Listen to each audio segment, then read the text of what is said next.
what that last video is going to upload, I'm going to do something very quickly here and say, no, I've actually never been accepting of drugs. So if anyone ever says, oh, did he change after the injury? No.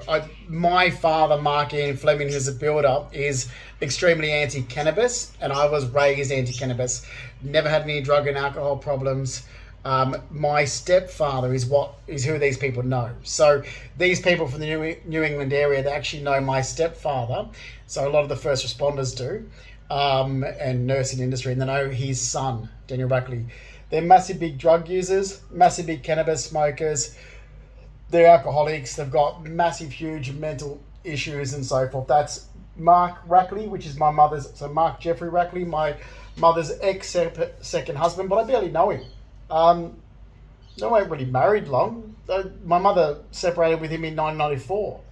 And then after 1994, Daniel Rackley moved from South Australia to Tamworth and was living there long after I moved back home to Sydney. I only briefly lived there for, like, my mother moved in April 1989. I said to these idiots, you're not listening to me. I'm actually telling you the truth. So if you don't want to believe me to my face, I'll give you documents to back it up. So April, I was, the week of my 10th birthday, my mother moved. I wasn't a little kid, the week of my 10th birthday. But we were always back home in Sydney. I mean, mum moved, and every second weekend. So if we didn't have school, we were always back home in Sydney because that's where we're from. Mum just ran away with the second husband. That's basically what it was. You know, we're not from an environment like that. We're not born there. We're not raised there. My family's not originally from there. My grandparents are all from the inner city.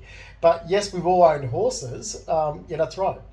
We have equestrian horses and racing horses and so forth. But Reg, my grandfather, he's third generation male from Balmain Roselle, and they've all had horses in those areas. That's what people forget, that the inner city suburbs of Sydney was a very much racing horse industry. Hasn't been since the Olympics, really. But that's what these dickheads, they're only focusing on Sydney in the last 20 years. It's like, yeah, you're only looking at Sydney in the last 20 years. Go back into the 90s when you still had Moore Park as a showground. The whole of Moore Park there was full of horses. So what are you fuckwits talking about? You don't know Sydney? You're only talking about Sydney the last 20 years. You want to know Sydney? Go back into the 90s. There was horses everywhere. Harold Park Raceway still existed. Actually, Harold Park Raceway still existed, wasn't that long ago, about 15 years ago. So that's what I said to idiots. Yeah, we've got horses, but we're not from the country. We're not farmers. Like, Christ, my mother moved to that environment, and we're from Rooty Hill. Well, that's where my mother and father had a house. So my father, Mark Ian Fleming, he's a builder. They moved their house onto the property that they had in Rooty Hill. Dad restored it. It was a beautiful home that I grew up in. When they divorced, my dad gave it to my mother. She sold it and made money. That's it. She married her second husband. Both her husbands are called Mark. Like, I've given a massive big detail that no one cared to read because they're like, oh, he's had this injury. Oh, let's not believe him. I'm like, yeah, I've had injuries, but not injuries like you thought. You actually blow my injuries way out of proportion. I'll tell you what's wrong. Stop listening to someone else. Stop listening to someone scamming like my mother. Wait, let me tell you what Carol does. Oh, I just want my son back. Oh, she's playing these games again. This is not the first time. But this is the first time my mother's parents aren't around to say, Carol's fucking lying. Knock this shit off. That's what you idiots don't understand. This isn't the first time my mother's done this. But you people aren't doing anything towards my mother, because if my mother's parents were still alive, you would be. Okay? But you're doing nothing to her. She's getting away with it this time. She wasn't getting away with it in the past because her father was alive and her mother was alive. So I'm not close to my mother. I've never been close to my mother, ever. Never before in my life have I been close to my mother. Ever in my life. I was close to my grandparents. I was close to my great-grandmother. And then this other shit from fucking Tamworth. Carrying on. People didn't think that we knew our father. It's like, you people, even people in Sydney, you're making up these stories. I never said that. Oh, you can see that we've grown up with our father, Mark Fleming. You're the ones making up these stories, not us. We never said we weren't close to our dad. You're the one saying, like, for an example, the police said I was adopted. I never said I was adopted. There's a document where New South Wales Police had me down as being adopted. It's like, you're a fuckwit. Some dickhead who's probably from Tamworth that works for New South Wales Police said, oh, he's adopted. No, I'm not. There's actually documents there that aren't true. There's documents that aren't even true of my medical status. It's like, that's not true. Who told you this? I've tried to get it removed. I can't get it removed. I said, but I'm not adopted. I look the way I look because my dad's father was an orphan, Stanley Fleming, but his name was Stanley Fleming. He was raised by Edith Kavanagh in Botany Bay. Oh, how do I know this? And people making up these stories going, oh, do you know this through Ancestry.com? I'm like, no, I knew my grandfather. You fucking idiot. I knew Stanley. Amanda did too, but Amanda was probably fucking asleep because she's useless. My twin sister's an absolute idiot. She only does what she's been fed by Carol and Marianne. She's their minion. People might want to wake up that Amanda knows nothing because she's kept in a bubble by Carol and Marianne. She doesn't just look like my mother's side of the family. She behaves like them. She's a fucking idiot. She's a puppet on a string. Amanda's last name's Fleming, not Rackley, but did she tell anybody this in high school? My last name was always Fleming. I walked up to Amanda even in 1992 and said, they're calling you by the wrong last name. You're going to correct it? No, because I'm going to get married anyway. So you're going to walk around and have people call you by the wrong last name. That makes perfect sense, Amanda. It doesn't make any fucking sense. She's a fucking idiot. That's why I say these issues have been going on since the 90s. This isn't new. She is a fucking idiot. She's my mother's and my mother's sister's minion. She's their little puppet. She's under a bubble. She doesn't... I was always close to my grandmother Ruby. Okay, let me tell you something. And I was close to Auntie Sandra. Auntie Sandra's funeral in 2001. My grandparents, Reg and Lola Purdy, went because my grandparents, my mum's parents, were close to my dad's older sister and her husband. They knew each other. So there's all connections within my father, Mark Ian Fleming, and my mother, Caroline Purdy. There's all connections within the families. Okay, they knew each other. Those parts, not the other sisters of dad's, but they did. And my grandmother, Lola, she's at the funeral and she takes up, like, we went up with them. And my grandmother Ruby's there with her other husband, Keith. And my nan goes, oh man, go and give your nan a hug. Like, I walk straight up to Ruby, Nan, and say, oh, hi Nan, how are you? Because I used to go and have lunch with Nan still. Amanda didn't. Amanda was trapped. See, I was never with my mother. Amanda was. Amanda's been trapped by Carol for years. I wasn't. I was off with Dad's. I was off with the Flemings. Used to go and, like, even as a teenager, when I used to get home from, say, school, I used to catch a train to either the city or to Newcastle for school. That was in 1996. Get off the train at Woy Woy. Then I used to go into Long Beach and see if Nan was around, like if she was home, whatever, or she might have been up at Erina Fair. She used to go up to Erina Fair and have a coffee. And I used to go at Long Beach in Bangalow Street, which is where my nan retired to, which is where Stanley and Ruby Fleming retired to, and Stanley died, I think, the year later. Or he was only in there a year, or maybe he died that year they moved there from Parramatta. But yeah, this whole bullshit that we're from the country is not true. This crap that's gone on isn't true. My mum's manipulating people, and so is my ex-partner. And I've been saying this for years. I'm sitting back. It's like, oh, well, you people don't want to pay the damage you caused, but you're going to. You're not that fucking entitled that you think you're not going to pay these damages. Yes, you are. You've cost me so much damage, and I already had my money and assets and belongings. I've been sitting back for the last 8 years saying, yeah, but I already told you idiots that's not true. I already told New South Wales Police that's not true, and I'm not adopted. I told you I'm not adopted. Why have you got it? I'm adopted. They actually had I was fucking adopted on their forms. It's like, I'm not adopted. You were told I'm not adopted. My stepfather never adopted me. They've had these dickheads from the country that some police officer put in the computer system in 2008. Oh, he's not. Oh, he's also known as Rackley. I knew him as Rackley. It's like, who is this police officer? They wouldn't tell me because of privacy. It's like, but they can just, change my name? I'm not known as Rackley, never have been. That's my mother's ex-second husband's last name. Nowhere. If there was a mistake made, it's because someone looked at my fucking mother and didn't ask me. And if anyone ever asked me, I was like, no, Carol just remarried before moving here. My last name's Fleming. My mother and I have different last names. She has a different husband now. My dad's still in Sydney. This has now gone on for years. This has affected my workers' comp. This has affected my financial status. Everything. I'm not going to pay for it. You assholes are the one doing the trouble. You want to cause damage to someone's life and then turn around and say, oh, you're not going to pay for it? Oh, fuck off. Yes, you are. Yeah, you are. You're going to pay for it. I've never changed. I could have gone back to VIP hosting once I recovered from the physical health injuries. But the casino gave me part salary payment for 10 years and then to go back to the job. And then in the last 8 years, I'm getting turned around in circles, made out to be a caricature person. I'm accused of doing drugs when I wasn't, but I was getting hounded by people which were breaking privacy laws and prying laws that was pissing me off and making me spin around in circles. I'm like, this is ridiculous. Since 2015, I've told you people I'm getting lied about. One of the people I called was my fuckwit mother. And I said, I've just been lied about. And she was like, so what? Type thing. Her attitude was, you do whatever. If they want you to say this, you say this. I'm like, get fucked. She's a fucking lowlife. She's always been a fucking lowlife. And people that support her are fucking lowlifes. Seriously. Let me think. Did she ask, hang on, let me think of that fat fucking idiot that knew Shane Charles and Daniel Rackley. Nicolette Jones. Yeah, right, Nicolette Jones doesn't know us. Nicolette Jones first met my mother and her second husband after my mother moved from Sydney. Last time I heard, and God, I was a teenager, Nicolette Jones got knocked up by Shane Child's drug-dealing cowboy friend that lived across the road from the Freemason nursing home in Moonby House, what it was called. That's where they lived. So, yeah, she doesn't know me. Shane Childs used to hang around with her neighbour.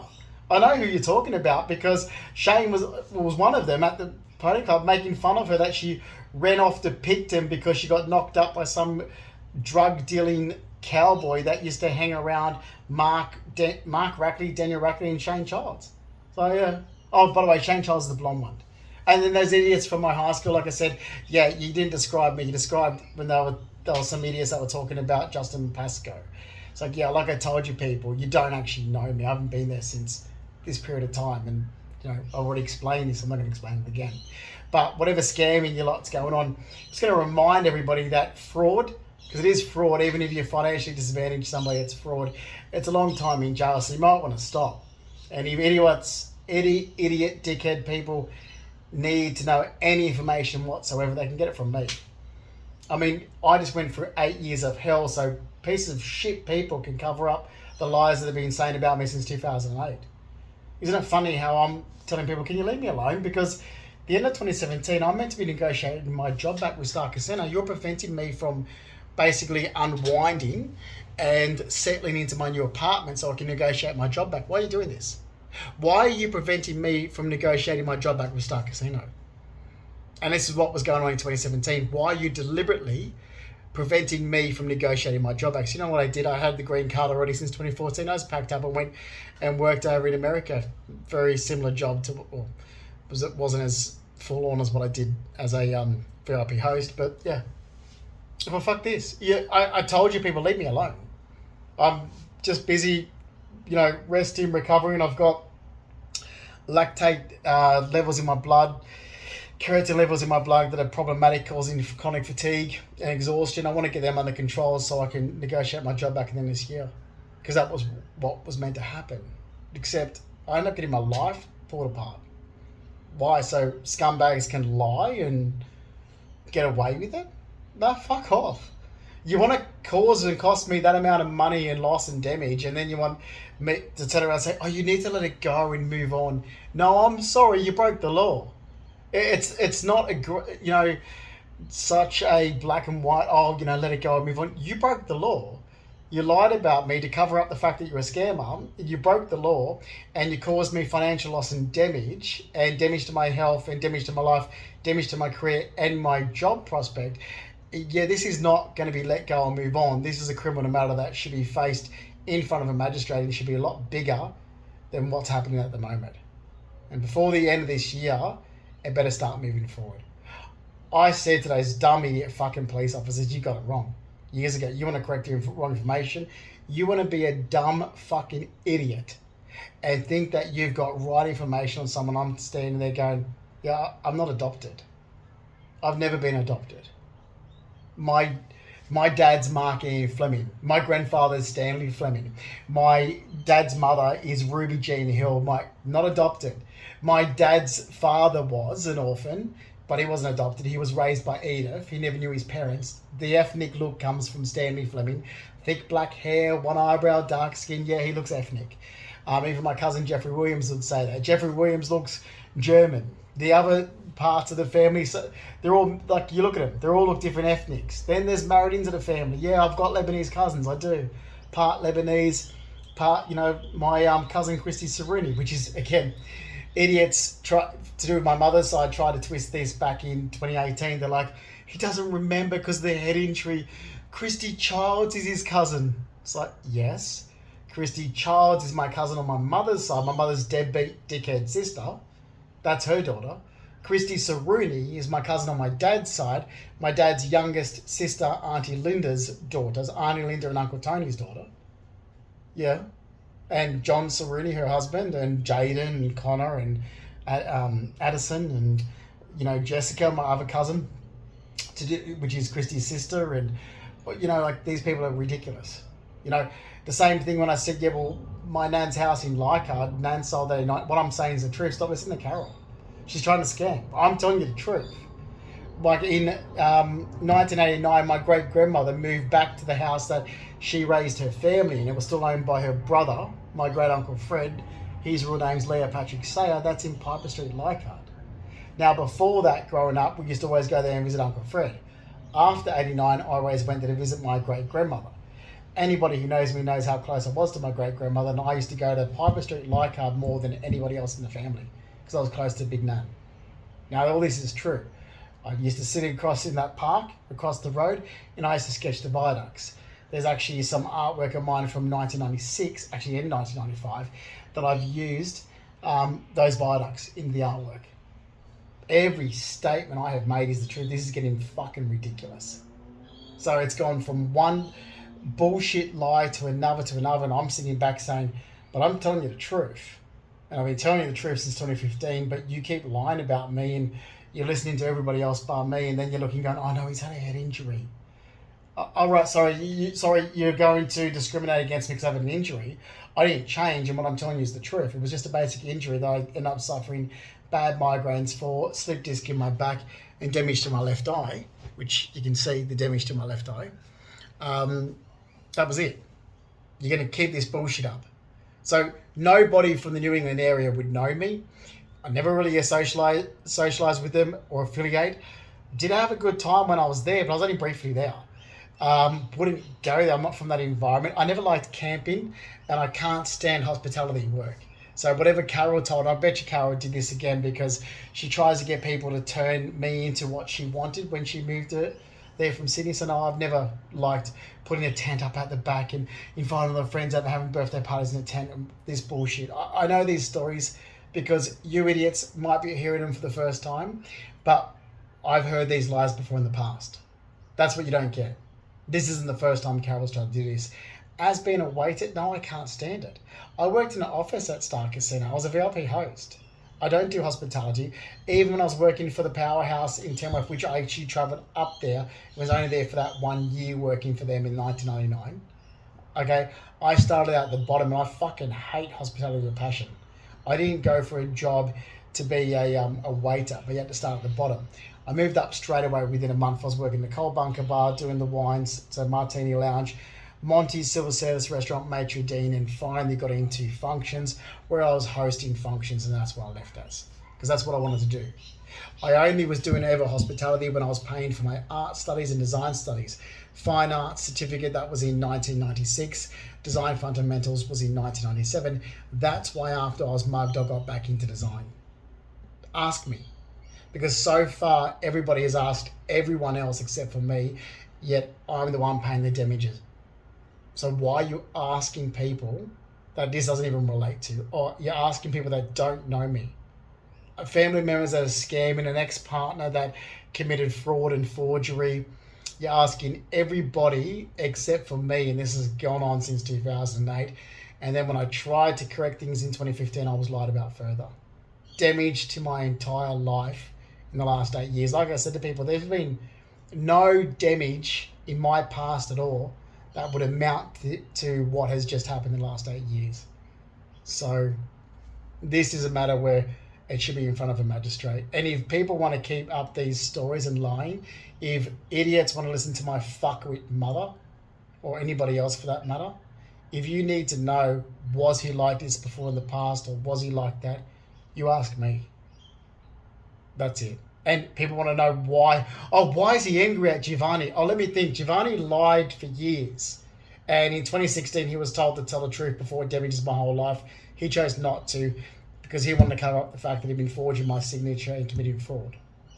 So if anyone ever wants to know why there was arguments between Giovanni and myself, it's because he's an entitled little fucking shit from Adelaide that lied to get ahead and was allowed to do so. That's why there's arguments. He's allowed to get away with fraud and forgery when he should be up on criminal charges for it, and he continued. Oh, he's like this. Oh, he's done that. I don't give a fucking shit. You can see my life before I met you. I met Giovanni in August 2008, and I wish the fucking God I didn't. I swear to God, I wish the fucking God I never met him, because it's been one bullshit lie after the other ever since. And if I never met him, I would have a shitload more money than I do now, and he would have been, well, he's still living in his little share house with his drug fuck losers. He would be back in Adelaide. And I'm sorry, but that's just bullshit. This crap really did start in 2008. And this is it. This is no more harassment, no more privacy laws, no more prying laws. These organisations, these fucking dickhead disability organisations and workers, look, this matter it's a criminal matter. This is really to be up in front of a magistrate and for me to be listened to. That's all this is. No dickheads from Tamworth, no dickheads from Sydney, no one, oh, we knew Justin in the past. Oh, look, I don't need you talking for me, thanks. I can speak for myself. I don't need anyone making a comment. If I need you to back something up, then I can ask. I said, well, hang on, who can confirm that? This person, if they still remember. But I'm giving you a statement. You can listen to me and that's it. You don't go to other people and say, oh, was he like this before? Was his hair curly before? Fuck me dead. When I was mugged, because as soon as I finished work, I used to take my hair down. It was always tied back like it is now, tied back. As soon as I finished work, I would take it down. And actually, the photos of me that John Cabino took when I'm in St. Vincent's Hospital, which I've got the photos, you can see my hair was long and wavy. John Cabino took those photos. It's actually almost exactly like it is now. So my hair has never changed. And you can see that in photos in 2006 even. I just tie it back, it looks shorter. I had to tie it back for work. Couldn't have it couldn't hang lower than my shoulders. I'm sure I would find an old counselling where I went into work one day and had my hair tied back and they counselled me because it was longer than my shoulders. This is a joke. It's absolute bullshit that everybody else gets asked questions about me and answers them for me. It's not true. It's gathering false information for years, causing me financial loss and damage, and I am yet still the only person that hasn't ever been asked a question since I was mugged after work. You know that? This all started in 2008, but nobody ever asked me or listened to me. Because if I ever said anything like I did several times to George Jacobs, and I was like, yeah, but that's not true. Did you think George Jacobs ever corrected it? No. Do you think anyone did? Do you think when I'm standing back going, no, look, I've been busy. You know, I can't come to the appointment. Can we do it over the phone? I'm exhausted. You know, I've been busy working on art, working on design work. I'm going through the process to get a green card to America. You know, moving forward in my life. Do you think anybody listened? Not one person, actually. And even when I tried to get in touch with my workers' comp solicitor, do you think I could ever? Never. Do you think anything's ever been resolved or any information ever come from me? Just look at the last 8 years. I'm continuously screaming at people saying, this is bullshit. Stop. I'm getting lied about. There's now 8 years that has continued. Okay, 8 years. Doesn't that prove them exactly what I'm saying is the truth? No one's listened to me since 2008. You can see that nothing has been corrected in 8 years. So what I am saying is the truth. I haven't changed. I looked exactly the same. But besides growing up, you know, having a longer beard than a short beard like this, who gives a fucking shit? This is bullshit. It really is bullshit. I'm exactly same nose, same, but yeah. After my face was all smashed up, you can see that it just went back. There's a bit of droopiness here. There's a scar there. Like this is fucking bullshit. Ask me. People make up these stories, and it's like you're making up stories, but the stories you're making up is financially disadvantaging me. So therefore, those stories that you are basically lying about me. And remember, fraud. Okay. You don't have to financially gain in Australia to commit fraud. If you financially disadvantage somebody, you have committed fraud and you can be serving a jail sentence of 10 years. Just remember that. People seem to think that committing fraud, you have to have gained something. No, that's not how the law works. If you financially disadvantage somebody, which is exactly what you have done towards me in the last 8 years, that is fraud. Any type of gain that's dishonest is fraud. So even if your organization is gaining, gaining funding, we're going to get more funding if we rack up the numbers, that's fraud. You don't have to have a financial gain to have committed fraud. People need to remember that. So, what Giovanni did, well, that was fraud. But yeah, this is ridiculous. It has gone on, and this stuff about me being angry, ask me. Like, the fucking crap on that fucking cruise with that weirdo, Karen Ward. I don't give a shit if she's got her nose out of joint. Ask me. This is bullshit. To go on for 8 years, this crap, just to keep being lied about and financially disadvantaging me. And then these entitled people think they're that entitled, they're not going to pay me damages back. Here you are. Look at all the money that I had, well, look what I had before I was mugged after work. And all the assets. Yeah, you're going to pay everything. Every little cent, every item, including the fact that I had to leave Ruby's Churchill willow pattern dinner set. I was at the Churchill one, and there was like the blue willow pattern, and there was this brownie one as well. That came over, it was her grandmother's. That came over from the UK with my grandmother's grandmother. It was her father's mother's dinner set. That went to Dunedin first, and went from Dunedin to Sydney. Then went from Sydney to the Central Coast, and the Central Coast back to Sydney. And then I took it to America with me. You lot caused that much trouble in America for me. Every item, I'm telling you, you're going to reimburse me damages. And then this bullshit's going to fucking stop. And I might actually be listened to, because let me tell you all, you've committed fraud. And I will put my own twin sister in jail. Believe me, I will. So everybody else is just easy picking.